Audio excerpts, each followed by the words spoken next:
마지막 구역하고 첫 구역 오늘 하니까 또 더 의미가 있네요. 우리 구역 찬송 드린 우리 구역 위에서 박수로 한번 축복할까요? 네. 우리 함께 예배 드리시는 분들, 우리 옆에 있는 분들 한번 인사 나누죠. 축복합니다. 반갑습니다. 네, 안녕하세요. 네, 오늘 요한계시록 5장 말씀이에요. 요한계시록이라는 책은 듣는 사람도 읽는 사람도 어렵고 설교하는 사람도 절대로 쉽지 않은 책이 요한계시록입니다. 제가 요한계시록 처음 말씀드릴 때 깔뱅이라고 하는 사람, 요한 칼빈이라고 하는 사람은 주석을 다 했는데 요한계시록만은 주석하지 않았다 그러죠. 왜냐하면 내가 잘못 주석을 해서 혹시 그 때문에 하나님의 영혼을 망가뜨릴까 봐 그렇게 주의스러웠다 그런 말씀을 해요. 그러니까 그토록 위대한 신학자이죠. 샹깔뱅이라고 하는 사람 위대한 신학자고 종교개혁자인데도 불구하고 상당히 두려움 가운데 하나님의 말씀을 주석하기가 쉽지 않았다. 저도 마찬가지로 두려운 마음으로 요한계시록을 보죠. 그러나 우리가 모르는 것보다는 우리가 하나님 말씀을 잘 알아야 마지막 때 믿음의 길을 걸을 수 있기 때문에 하나님 주시는 은혜를 구하고 지혜를 구하면서 말씀을 살펴보는데요. 여러 목사님들 또 주석학자들 신학사들이 쓴 책들을 보면 해석이 조금씩 차이가 나는 것들이 있습니다. 차이 나는 것들은 학자들에 따라서 조금 다르게 얘기할 수 있지만 큰 맥락은 같다고 생각해요. 그래서 저는 큰 맥락 그리고 전통적인 의견 그리고 거의 가장 정설로 받아들이는 그런 말씀 중심으로 해서 함께 은혜 나누고자 합니다. 그러면 왜 요한계시록이라는 책이 왜 이해하기가 힘들고 해석하기가 힘들까요? 어렵기 때문에 그렇죠. 또 이 책이라고 하는 요한계시록은 기독교 박해가 극심했던 그런 때 전해졌던 말씀입니다. 특별히 오늘 말씀을 기록해주고 있는 사도 요한이라는 사람도 로마의 황제 가운데 도미시안이라고 하는 기독교를 아주 박해했던 그 황제 때 사도 요한이 반모섬에서 계시를 받아 쓴 책입니다. 도미시안의 박해를 받고 사도 요한이 오늘로 얘기하면 터키의 남서부죠. 에베소 교회에 있는 그 에베소에서 한 80km 떨어져 있는 바다 거기 반모섬이라고 있는데 반모섬이 돌섬입니다. 돌섬인데 거기 유배된 거예요. 돌섬이니까 뭐 먹을 게 있긴 해요. 삶의 풍요가 있겠습니다. 그 힘겨운 자리에서 대부분 살다가 얼마 되지 않아 죽는 자리입니다. 아마도 외롭고 힘들었을 거예요. 하나님 앞에 예배드리면서 기도하면서 절박한 마음이었을 겁니다. 근데 또 더더군다나 사도 요한이 하나님의 계시를 받을 때 많은 사도들과 믿음의 동력자들이 순교하고 성도들이 핍박을 당하고 그런 시대였어요. 아무도 남아있지 않구나 하는 그 절박함. 모든 게 끝난 거 아닌가 하는 그런 안타까움. 그런 삶이었단 말이죠. 그 볼모지에서 하나님 말씀이 전파됐어요. 그래서 박해 시대에 또 말씀이 주어지니까 이 말씀이 쉽게 전해질 수 없습니다. 왜냐하면 쉽게 전해져서 모든 사람이 이해하게 된다면 그 글로 인해서 더 박해가 심해지는 거예요. 그래서 하나님의 계시를 받은 사람만 이해할 수 있도록 한정적으로 그래서 그 말씀이 오늘도 보관되고 전달되고 있다는 거예요. 또 하나는 오늘 이 말씀 요한계시록이라는 말씀은 앞으로 있을 말씀들입니다. 지난 말씀을 적는다고 하는 것은 기억이나 또는 어떤 기록에 의해서 우리는 전달되고 받을 수 있어요. 그런데 앞으로 있을 일에 대해서는 우리가 경험하지 않았기 때문에 새로운 것들을 이해한다는 것은 쉽지 않을 겁니다. 그리고 거기에 표현되어 있는 말씀들이 암호라든지 문자, 암호 문자라든지 상징이라는 것들로 많이 표현되어 있단 말이죠. 그래서 666이라는 거 666이 도대체 뭐냐? 마귀의 숫자냐? 컴퓨터의 숫자냐? 근데 그건 다 잘못된 거고요. 그 당시에 로마에 박해했던 황제들의 이름 네로 황제, 라틴어로 네론이라는 말인데 이 네론의 문자마다의 숫자를 합하면 우리가 가 그러면 보통 논문 쓸 때 가 그러면 1번에 해당되죠. 나 그러면 2번에 해당되고 또 작은 단위는 그 안에 기억, 니읒, 디귿, 리을 이렇게 표현되는 것처럼 네론이라고 하는 표기에도 다 문자마다 숫자가 있어요. 그래서 그 숫자를 합해보니까 666이라는 거예요. 그러니까 그 당시에 믿음의 성도들에게 네로 황제, 그리스도인들을 핍박하는 네로 황제를 우리가 별명으로 또는 그를 상징적으로 표현했던 숫자가 666번이었단 말이에요. 그러니까 그 당시에 그리스도인들은 666 그러면 로마의 황제, 그 로마의 황제 666의 핍박을 우리가 피하자, 견디자, 이기자, 그런 격려를 했단 말이에요. 왜냐하면 당장 로마 황제라고 얘기했다면 박해가 더 커지니까 상징의 언어로 표현했단 말이죠. 그래서 요한계시록은 해석하기 힘들지만 전혀 해석하지 못할 게 아니에요. 그래서 요한계시록을 해석할 때에는 그 당시의 사회적 배경과 문화와 언어를 이해할 수 있어야 되고 그 말씀을 그 상황에서 이해하면서 그 말씀이 오늘 우리에게 어떤 메시지를 주는가를 잘 이해해야 된다. 그 당시 상황을 이해하지 않으면 그 당시 상황을 다 놓쳐버리고 지금 이 시대에 바로 적용해버리면 올바로 이해가 안 돼요. 도대체 이게 뭘까? 우리의 지금 생각으로 이해하면 왜곡되고 잘못될 가능성이 많다는 거예요. 오늘도 마찬가지죠. 옛날 일들을 오늘 우리의 생각과 똑같지 않은데 똑같이 표현해버린다면 좀 왜곡되고 변질되고 잘못될 수 있다는 거예요. 그래서 잘못 해석하면 이단이 될 수 있습니다. 이단들이 여기에 많이 숨어 있죠. 우리가 잘 모르니까 숨어 있습니다. 그래서 많은 믿음의 성도들을 현혹하는 거예요.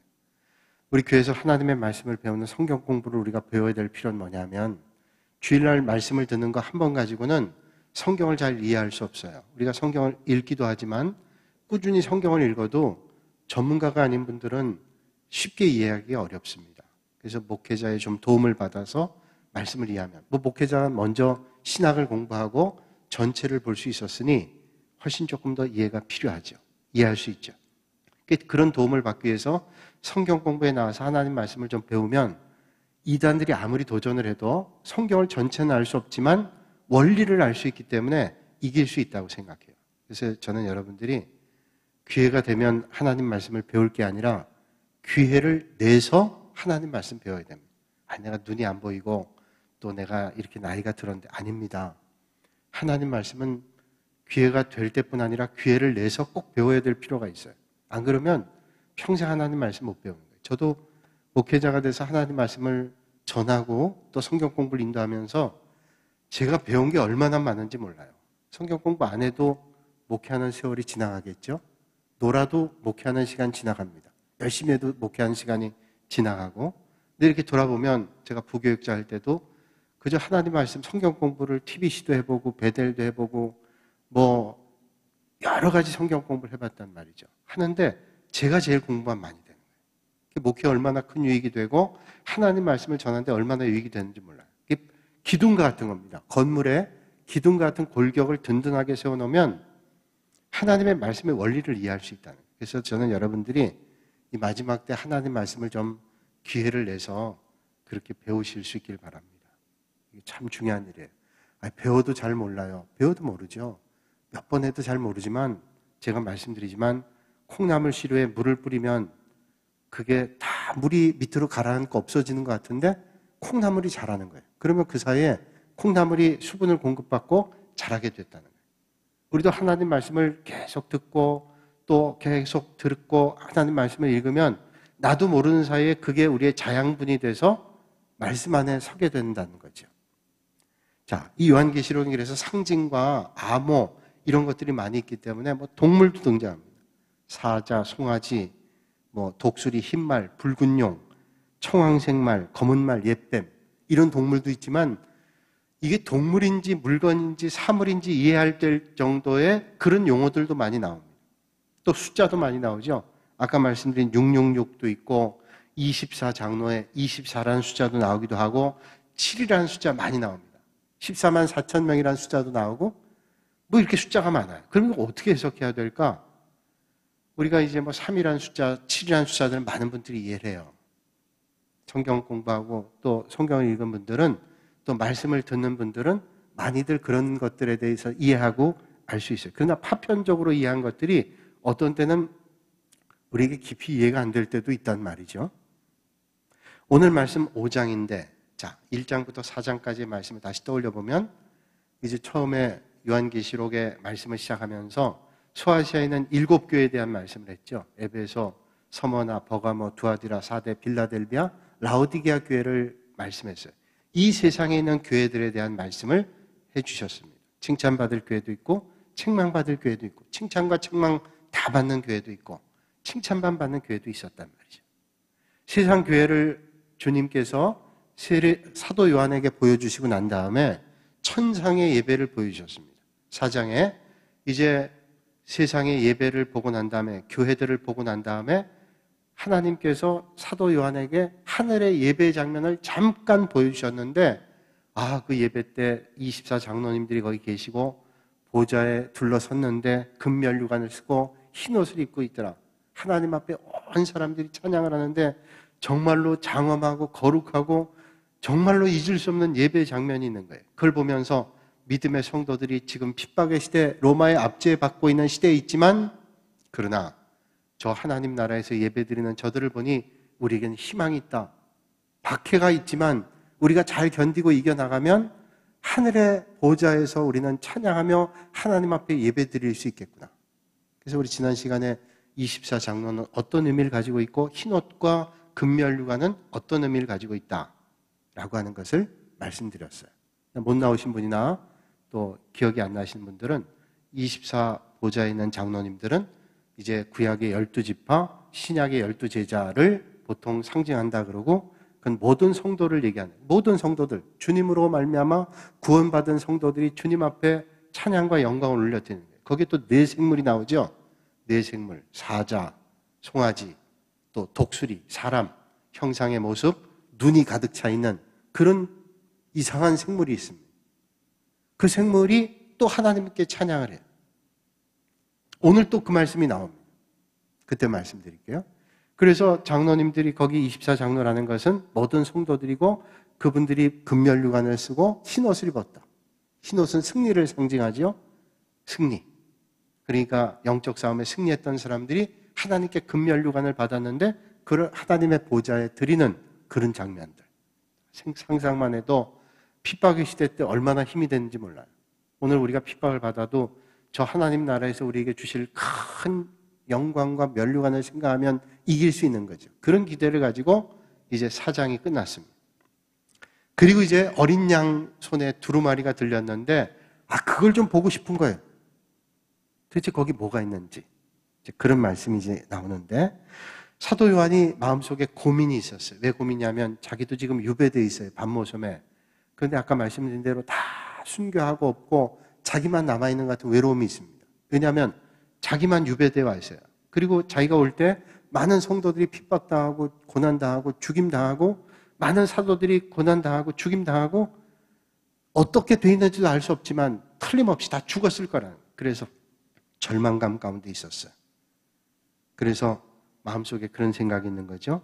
이제 내가 하나 남았구나 생각하면서 그러면 그 하나님의 복음을 과연 누가 전할 거야? 내가 여기서 죽게 되면 누가 하나님 나라의 복음을 전하고 그 기쁨의 소식을 전할 수 있겠는가라는 고민이 그에게는 있었을 거란 말이죠. 그래서 하나님 앞에 심각하게 기도드리고 하나님 앞에 간절함으로 나가고 하나님 앞에 예배드리고 묵상하는 가운데 하나님께서 하나님 나라의 비밀을 보여주십니다. 그것을 계시라 그러죠. 보여주셨어요. 그런데 그 계시를 보니까 그 앞에 하나님이 오른손에 어떤 책을 한 권 가지고 계셨다. 이렇게 말씀하죠. 그래서 요한이 하나님을 향해서 궁금해서 질문했습니다. 도대체 뭐를 들고 계시냐는 거예요. 그래서 그 책이 도대체 뭐냐. 그 당시에 책은 두루마리죠. 두루마리. 그걸 들고 계시니까 이게 도대체 뭔가라고 여쭤봤어요. 그랬더니 말씀하시기를 장차 하나님께서 이 세상을 향해 이루실 계획들을 가지고 있는 해답이 들어있는 책이 이거라는 거예요. 장차 앞으로 있을 일들에 대한 해답이 거기 있다. 야, 이거 궁금한 거 아니에요? 장차 우리 앞에 어떤 일들이 펼쳐질까, 하나님의 뜻이 어떻게 이루어질까라는 것이 거기에 기록되어 있다. 뚜껑을 확 열어보고 싶은 거예요. 거기 주님의 손 오른편에 그게 담겨 있다는 거죠.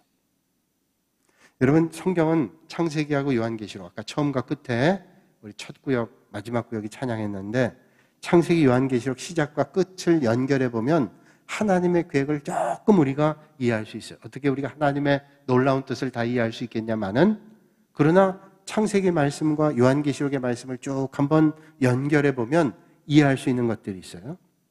자, 창세기는 우리가 기억하면 창세기 자체가 만물의 시작 아니에요. 만물의 시작이고 요한계시록은 만물의 끝을 얘기합니다. 그러니까 창세기부터 요한계시록 우리가 뭐라고 얘기하죠? 알파와 오메가다. 알파와 오메가는 히라버, 그리스어, 헬라어 같은 말이에요. 히라버, 그리스어, 헬라어. 신약의 성경 기록되어 있는 헬라어의 처음 단어와 마지막 단어가 알파와 오메가입니다. 그러니까 만물의 시작과 만물의 끝을, 창세기에서는 만물의 시작을, 요한계시록에서는 만물의 끝을 말씀해주고 있습니다. 또 죄와 슬픔과 고통으로 시작되죠. 창세기가 하나님께서 선하게 창조하셨는데 죄가 들어왔습니다. 인간이 죄를 범해서 결국 고통이 들어오고 죽음이 들어오고 절망이 들어왔는데, 이제 요한계시록이 되면 세상에, 인간의 세상 끝이 나고 하나님의 세상이 시작되는데 새하늘과 새 땅이 시작된다. 인간의 절망과 고통이 끝이 나고 새하늘과 새 땅이 요한계시록의 시작이 돼요. 희망이 확 열리는 거예요. 이 세상에 고통도 있고 합리적이지 못하고 이해가 안 되는 것들이 많았는데 하나님 나라가 결국 완전한 나라가 이루어질 거다 라고 하는 것을 말씀했죠. 또 창세기는 죄로 말미암아 죄와 고통을 얘기하고 너는 종신토록 일해야, 수고해야 소산을 먹겠다 그렇게 말씀하는데, 요한계시록에는 다시는 애통이나 곡하는 것이나 슬픈 것이 없다. 세상 사는 슬픔과 고통과 애절함과 안타까움이 있는데 하나님 나라는 더 이상 슬픔도 고통도 애곡하는 것도 없다. 완전히 달라지게 되죠. 하나님의 나라를 기도하게 됩니다. 또 기대하게 되고, 또 우리 사람은 왔다가 흙으로 돌아가잖아요. 흙으로 왔다 흙으로 가는데 하나님의 나라에는 이제 요한계시록이 말씀하는 것은 영원히 살리라. 영원히. 그러니까 새하늘과 새 땅이 이루어지면 그런 희망이 있는 거예요. 여러분, 오늘 이 땅에 우리가 살면서 절망도 있고 불합리함도 있고 부조리도 있고 어려움도 있지만 하나님이 다스리는 나라는 완전하고 고통과 괴로움이 없는 평강과 은혜가 있는 그런 삶이 되는 줄로 믿으시길 바랍니다.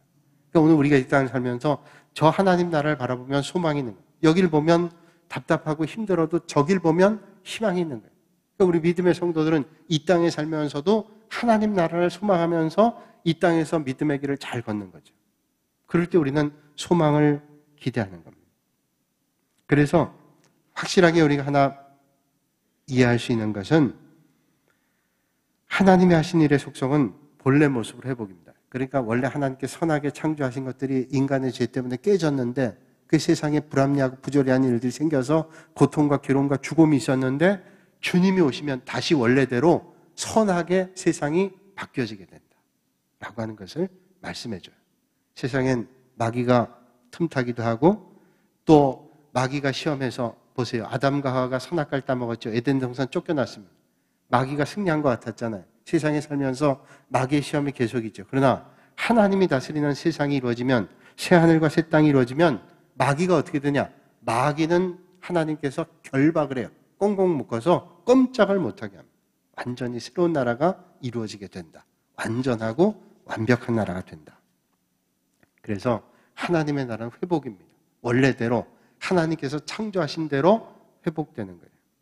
자, 이게 사도 요한이 계시를 통해서 절망 가운데 고민하면서 다 없고 핍박당하고 성도들이 죽고 그런 가운데 하나님께서 이 계시의 말씀을 보여주시니까 희망이 있는 거예요. 희망이 있는 말씀을 주는 거죠. 그래서 여기에 그 희망을 바라보면서 사도 요한이 핍박의 시간 또 밤모섬에서 고난의 시간을 이겨낸다는 거죠. 예수님 당시부터 지금까지 얼마나 많은 사건이 기독교의 종말적 순간을 가져왔는지 우리는 기억할 수 있죠. 기독교 종말적 사건이 뭐예요? 예루살렘에서 예수님께서 십자가에 달려 돌아가시죠. 그래서 많은 사람들이 생각할 때 이제 복음이 종말이다. 희망이 없다. 주님이 돌아가셔서 끝이라고 생각했어요.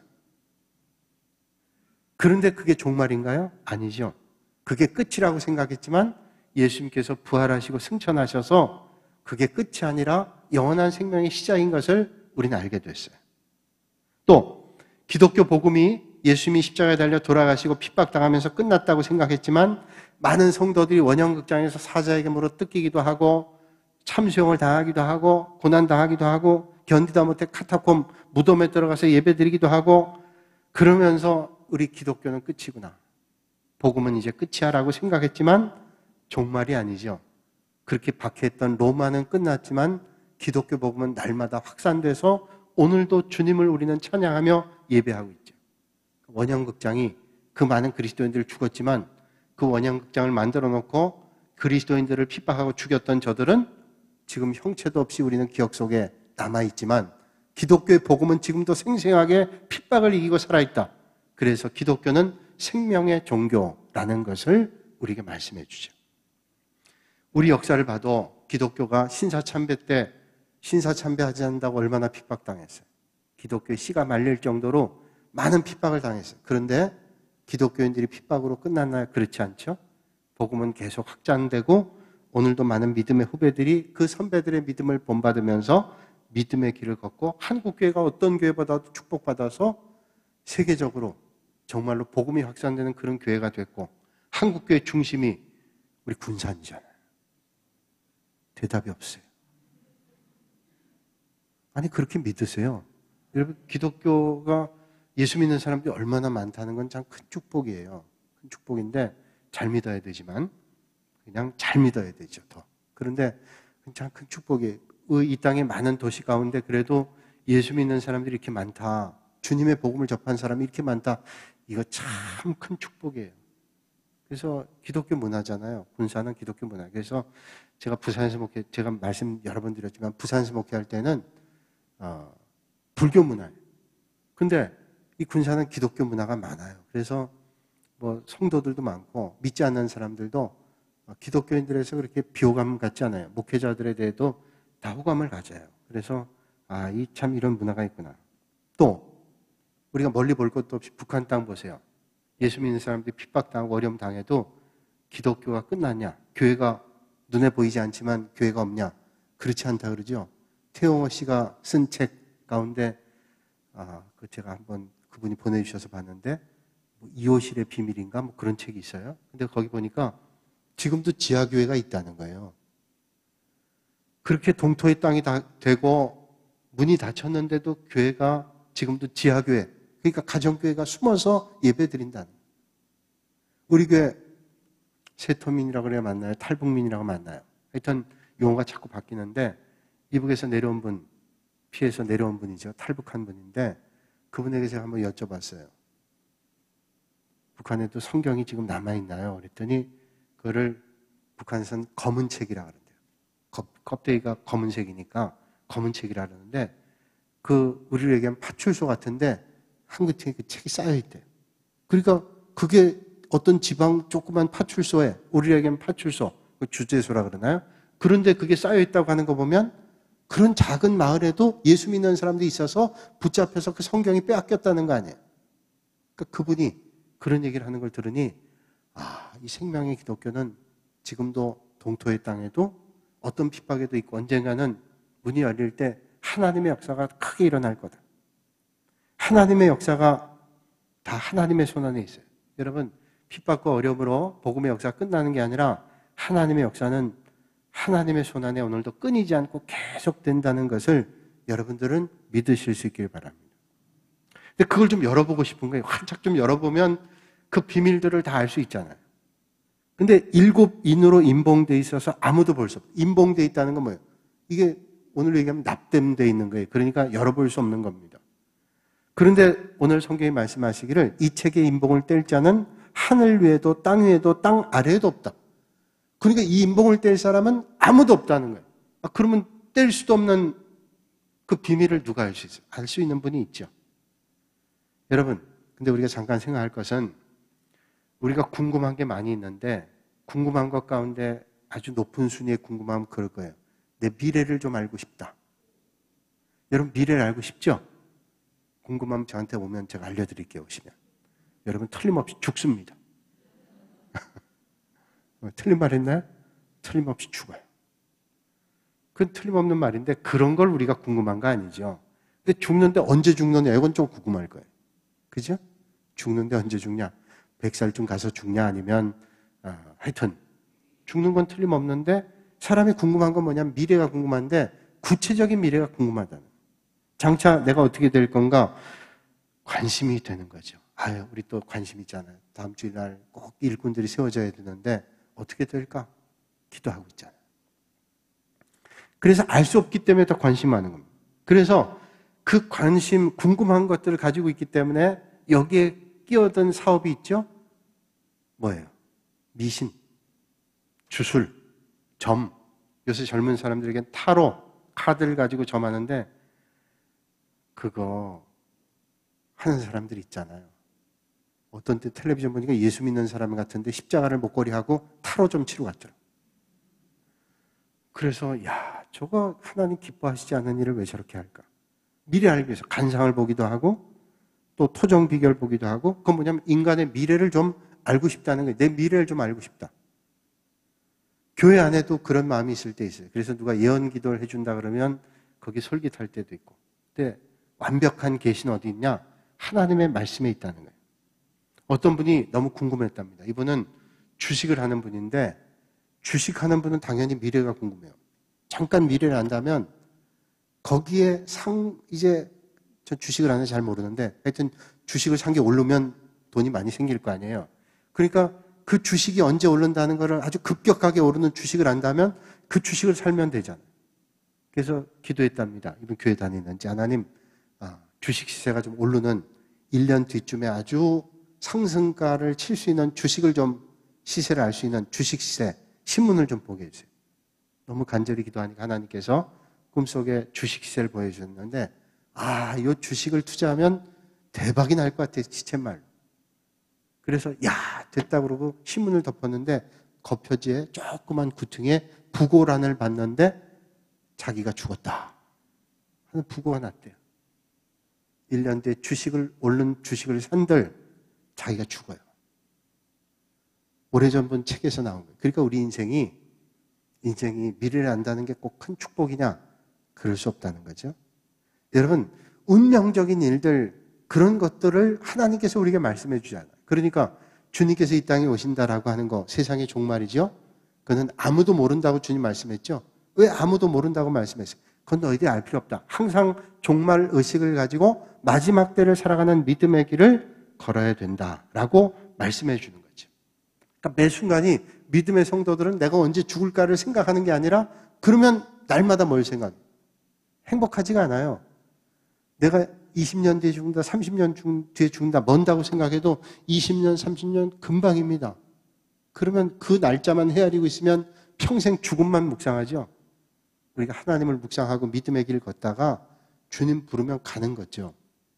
그게 날마다 종말 의식을 가지고 언제 주님 오실지 모르고 우리가 주님 맞이하는 신부와 같이 잘 준비하고 믿음의 길을 걷는 것을 주님께서 원하시는 거예요. 그러니까 마지막 때를 알기를 원하지 말라 이런 말씀이에요. 언젠지 아무도 모른다는 말씀은 그걸 알 필요 없다. 마지막 순간 종말 의식을 가지고 믿음의 길을 걸라 이런 말씀이죠. 근데 너무 답답했던 것 같아요. 사도 요한이 힘드니까 지금 반모섬의 삶도 힘들고 믿음의 성도들의 삶의 자리도 힘들고 어떻게 됐는지 궁금해서 하나님께 울었답니다. 그랬더니 한 장로가 사도 요한에게 말씀하죠. 오늘 말씀입니다. 울지 말라고. 이 책의 비밀을 열어서 알 분이 계시다.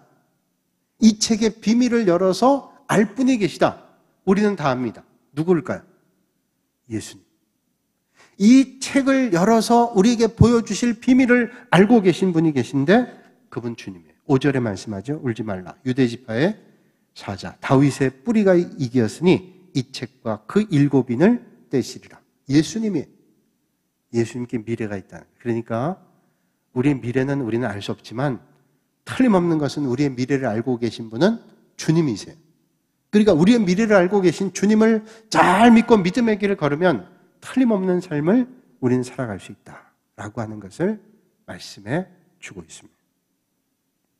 여기 이제 상징적인 표현들이 많이 나오죠. 7뿔, 7눈 이런 이야기들이 나오는데 7뿔, 뿔은 항상 성경에 보면 우리가 뿔 그러면 도깨비 뿔이라고 생각하는데 그런 뿔이 아니에요. 여기 성경에 나오는 뿔이라고 하는 표현들은 대체로 능력을 얘기합니다.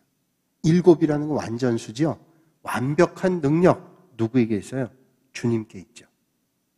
그러니까 그 주님께서 우리의 미래를 책임져 주신다는 것을 말씀해 주시는데 그 자세한 내용들은 7뿔 또 7눈 이런 것들에 대한 말씀 그 뒷부분은 다음 시간에 함께 생각하면서 하나님 주시는 은혜를 나누기를 원합니다.